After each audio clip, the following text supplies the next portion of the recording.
नमस्कार दोस्तों, कैसे हैं आप लोग। रेलवे ग्रुप डी की वैकेंसी की डेट आ गई है। एक शॉर्ट नोटिफिकेशन आया, मतलब कि वो ऑफिशियल नहीं है, अनऑफिशियल टाइप। जैसे कि कोई रिपोर्टर गया था वहां पर चेयरमैन के पास, तो उन्होंने जैसे ही उनका पूरा इंटरव्यू लिया तो उन्होंने बताया कि अप्लाई डेट क्या होने वाला है, ठीक है। साथ ही साथ कितने पोस्ट पर रेलवे ग्रुप डी में वैकेंसी निकलने वाली है। एक अपडेट तो आप सुने होंगे कि रेलवे ग्रुप डी की सैलरी बढ़ गई है। क्या बढ़ गई है? सैलरी बढ़ गई है, मतलब कि उसका जो पेमेंट है, जो पहले 18,000 मिलता था, ठीक है, तो 18,000 से सीधा आप कितना मिलेगा?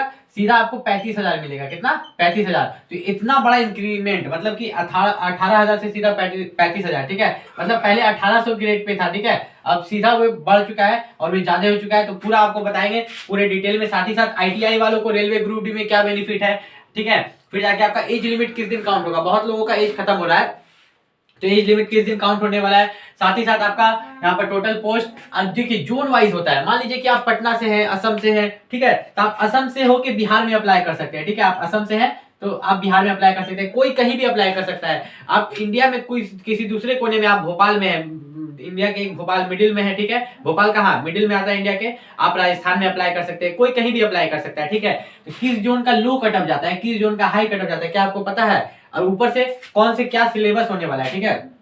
एग्जाम पैटर्न क्या है, तो ये तो एग्जाम पैटर्न, ठीक है, आप देख लिए। लेकिन सिलेबस क्या होगा, कौन सा बुक्स पढ़ना होगा, कितना कट ऑफ जाता है, ठीक है, तो वे सब तो आपको जानना होगा। कितना समय मिलता है एग्जाम के लिए। साथ ही साथ रिटन एग्जाम, फिजिकल, मेडिकल, सब चीज के बारे में आपको बताएंगे रेलवे ग्रुप डी का। तो चलिए वीडियो को स्टार्ट करते हैं। तो यहाँ पे देखिए टोटल पोस्ट जो निकलेगा, टोटल पोस्ट कितना निकलेगा, जो चेयरमैन ने बोला है कि 1 लाख प्लस, कितना? 1 लाख प्लस निकलेगा, ठीक है।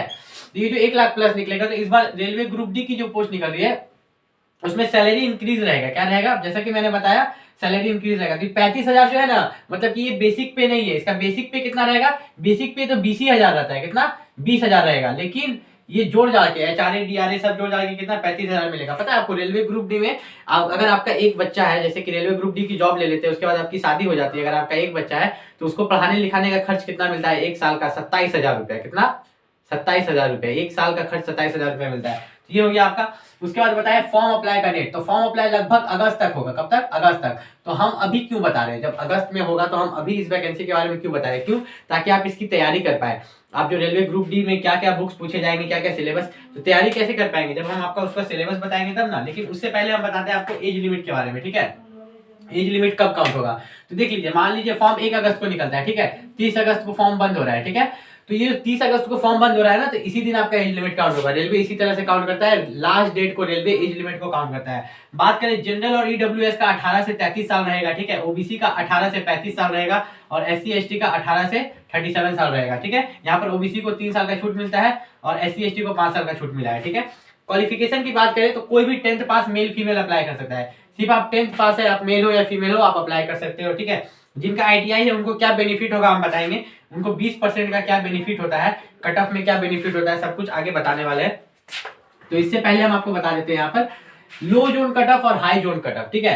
तो यहाँ पर हम 2 कॉलम बना लेते हैं, एल से लो जोन कट ऑफ, एच से हाई जोन कट ऑफ, ठीक है। आप लोगों को मेरी बातों को ध्यान से सुनना है। हम यहाँ शॉर्ट फॉर्म में लिखेंगे लेकिन मेरी बातों को ध्यान से सुनना है। लो जोन कट ऑफ क्या आता है इसमें? चेन्नई, क्या आता है? चेन्नई, बैंगलोर, ठीक है, सिकंदराबाद, ये 3 तो हो गए, ये 3 तो कंफर्म है, चेन्नई, बैंगलोर, सिकंदराबाद। उसके बाद साउथ में कोई भी, साउथ में अगर आप कोई भी डालते हैं तो वो कभी जाएगा, ठीक है। फिर हाई जोन में आपका आ गया कोलकाता, ठीक है, पटना, ठीक है। फिर उसके बाद आपका रांची जोन आ गया, दिल्ली जोन आ गया, चंडीगढ़ जोन आ गया। मतलब जितने भी जोन है बाकी सब में हाई जाते हैं। सिर्फ इन दोनों, ये आपका चेन्नई, बैंगलोर और सिकंदराबाद और साउथ के जितने भी जोन है उनका कट ऑफ क्या जाता है? कम जाता है। कितना कम जाता है वो भी हम आपको बताएंगे। पहले इसको क्लियर कराते हैं कि आपको एग्जाम की तैयारी कैसे करनी है। जीएस से 25 क्वेश्चन रहता है। जीएस मतलब क्या होता है? General science. तो जो जनरल साइंस से 25 क्वेश्चन रहता है उसके लिए आप यूट्यूब पर वीडियो देखते हैं, क्या क्या नहीं करते, लेकिन उतना कुछ करने का जरूरत नहीं। आपको क्या करना है पता है? सिर्फ लूसेंट पढ़ना है। क्या करना है? सिर्फ लूसेंट पढ़ना है। लूसेंट में आप जब जाइएगा तो लूसेंट के बीच में देखिएगा 3 सेक्शन होगा, फिजिक्स, केमिस्ट्री, बायोलॉजी, ठीक है। तो उन तीनों सेक्शन को अगर आप अच्छा से कर लेते हैं तो आपका पूरा जो जनरल साइंस का है पूरा अच्छे से हो जाएगा। कोई भी क्वेश्चन अगर जनरल साइंस का आता है ना, लूसेंट के अलावा कहीं से नहीं आता है। जितने भी बड़े बड़े यूट्यूबर्स, जितने भी बड़े बड़े टीचर्स पढ़ाते हैं ना, वो लोग कहाँ से पढ़ाते हैं? जीएस लूसेंट से। रोजगार विद अंकित वाले भी जो जीएस पढ़ाते हैं उनका जो क्वेश्चन देखेंगे और फिर लूसेंट बुक में जाके जब आप चेक करेंगे तो वो मैच करता है, ठीक है। और वही क्वेश्चन एग्जाम में भी आते हैं। यहाँ पर 25 क्वेश्चन में जीएस में आप 25 में 25 ला सकते हैं। क्यों? क्योंकि देखिए जीएस एक ऐसा सब्जेक्ट है, जनरल साइंस, वो कभी चेंज नहीं होने वाला। क्या फिजिक्स चेंज होगा, क्या केमिस्ट्री चेंज होगा, क्या बायोलॉजी चेंज होगा? नहीं, ये सब कभी भी चेंज नहीं होने वाला, ठीक है। तो सबसे पहले आप जाके एक लूसेंट का बुक खरीदिए। लूसेंट का आगे भी बेनिफिट है, इसमें हम बताएंगे आपको। रीजनिंग के 30 क्वेश्चन आने वाले हैं। रीजनिंग और मैथ के लिए आपको क्या करना है ना, कि आपको जाना है, बोला है कि रेलवे ग्रुप डी का स्पीडी का, ठीक है, स्पीडी का या अरिहंत का, दो ही का, ठीक है। या तो स्पीडी का, यहाँ पे लिख देता हूं मैं नाम, या तो स्पीडी का या आपको अरिहंत का, इन दोनों में से किसी एक का बुक ले लेना है रेलवे ग्रुप डी का। और आपको वहां से प्रीवियस ईयर, बोलिएगा कि आपको प्रीवियस ईयर बुक दीजिए, जिसमें कि प्रैक्टिस सेट भी हो और प्रीवियस ईयर क्वेश्चंस भी हो। उसमें आपको रीजनिंग और मैथ को सॉल्व करना है, ठीक है। ये आपका रीजनिंग और मैथ का प्रीवियस ईयर क्वेश्चन सॉल्व हो जाएगा। बात करते हैं जीके। ये जो 20 मार्क्स का जीके, इसमें आपसे क्या पूछेगा? इसमें आपको हिस्ट्री पूछेगा, ज्योग्राफी पूछेगा, ठीक है, हिस्ट्री ज्योग्राफी ये सब पूछेगा ना। और साथ ही साथ आपको क्या पूछता है? अवार्ड्स, ऑनर्स, ये सब पूछता है। तो हिस्ट्री, ज्योग्राफी, सिविक्स, इसमें आपका पॉलिटी ये सब रहेगा। तो देखिए, अवार्ड्स एंड ऑनर्स मतलब कि किसको कौन सा अवार्ड कब मिला है, फिर किस बुक, कौन सा ऑथर ने किस बुक को लिखा है, फिर जाके मिसलिनियस में और बहुत कुछ रहते हैं, कंप्यूटर से कुछ क्वेश्चन रहते हैं। तो ये सब मिला जुला के ये जीके में ही आ जाता है आपका, ठीक है। किस चीज का आविष्कार कब हुआ था। तो देखिए, लूसेंट काफी है जीके और जीएस के लिए। कौन काफी है? लूसेंट। तो लूसेंट से आपका कितना मार्क्स कवर होता है? यहाँ पर 25 और 20, ठीक है। तो लगभग यहाँ पर 45 मार्क्स, कितना?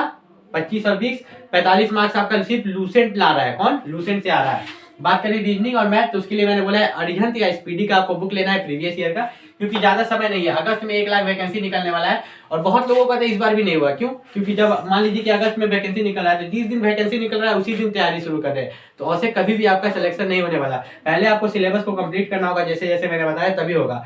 तो यहाँ पर कट ऑफ की बात कर रहे थे ना, अगर टोटल मार्क्स आप जोड़िएगा ना, तो यहाँ पे कितना हो गया आपका? यहाँ 25, 25, 50 हो गया, ठीक है। 50, 60, 70, 80, 90, 100, टोटल कितना हो गया? 100 मार्क्स। ये जो 100 मार्क्स का एग्जाम होता है, तो ये सब जोन का जो कट ऑफ जाता है ना, 60 में निपट जाता है। कितना? 60। और हाई जोन का कट ऑफ जाता है तो कितना? 80 में निपटता है। कितना?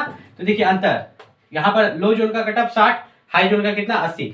तो इसीलिए मैं बोलता हूँ कि आप अप्लाई करते समय जोन देखें, चेन्नई, बैंगलोर, सिकंदराबाद या कोई भी साउथ का जोन दे।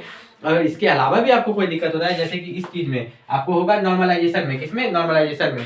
ये जो 100 क्वेश्चन है ना, 100 क्वेश्चन 100 मार्क्स के, तो उसमें आपको क्या करना है ना, जितने भी क्वेश्चन अटेम्प्ट कीजिए, मान लीजिए कि आप 50 क्वेश्चन अटेम्प्ट करें, कितना? तो 50 का 50 अगर आप सही कर देते हैं ना, एक भी गलत नहीं करते ना, 60 कट ऑफ जाएगा ना, तो 10 मार्क्स आपको नॉर्मलाइजेशन में देके पास कर दिया जाएगा। मतलब नॉर्मलाइजेशन में जो सबसे ज्यादा नंबर मिलता है ना, रेलवे में ही मिलता है, और उसका आपको बहुत फायदा होता है। ऐसे रेलवे में नॉर्मलाइजेशन किस तरह से होता है, उस पर एक स्पेशल वीडियो बना देंगे। लेकिन आपको कोई भी दिक्कत होता है तो आप नीचे कमेंट करके पूछ सकते हैं। मिलते हैं अगले वीडियो में, तब तक के लिए नमस्कार।